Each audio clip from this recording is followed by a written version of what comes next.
Посмотрев видеоуроки некоторых горе-авторов на тему «Как заточить ножницы», так и хочется, как в старые добрые школьные времена, как дать линейкой по рукам.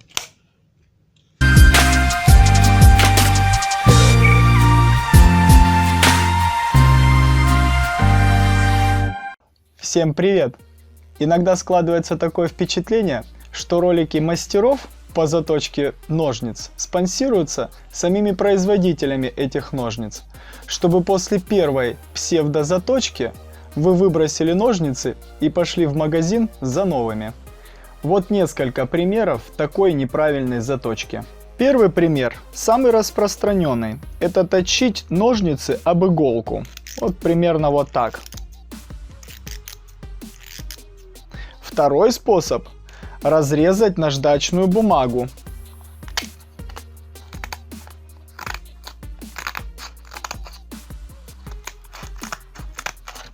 Или разрезать фольгу. Или вот еще предлагают резать стакан. Ну, тут вообще без комментариев.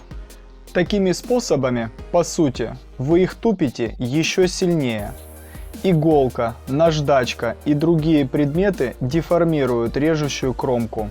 Да, временно за счет уменьшения площади соприкосновения лезвий друг к другу вы почувствуете улучшение в работе ножниц. Но повторюсь, это временный и очень непродолжительный эффект, после которого ножницы и вовсе перестанут резать. На лезвиях образуется не острый угол, какой и должен быть, а тупой. Что ж, как не надо точить ножницы, мы разобрались. Теперь попробуем разобраться, как надо. Как правило, даже у сильно затупленных ножниц кромка не деформируется. Ну, если, конечно, вы этими ножницами не пытались резать металл или заточить их об иголку. Эти ножницы не исключение. Несмотря на то, что они сильно затуплены, видно, заводская кромка не деформирована и угол заточки сохранен. Мы не будем изобретать велосипед и заточим ножницы по заводской кромке, сохраняя угол заточки.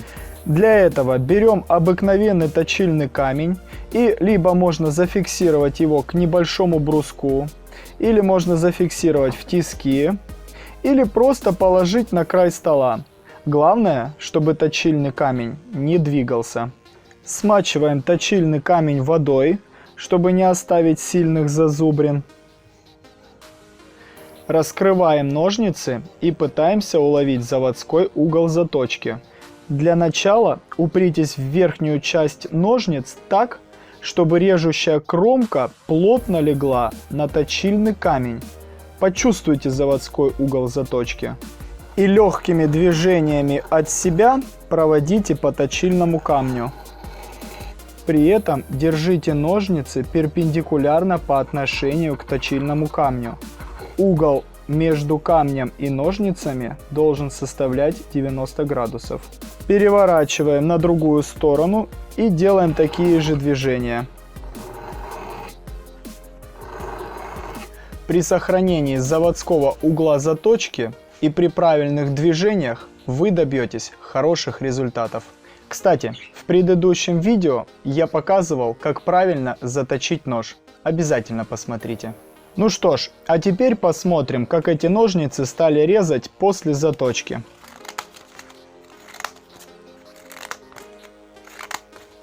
И усложним задачу. Порежем ткань на весу. На этом все. Спасибо за просмотр. Подписывайтесь на канал, обязательно комментируйте, я уверен, вам будет что добавить. Ставьте пальцы вверх или вниз. Всего хорошего, всем добра, пока-пока. Интересно, что получится. Ай!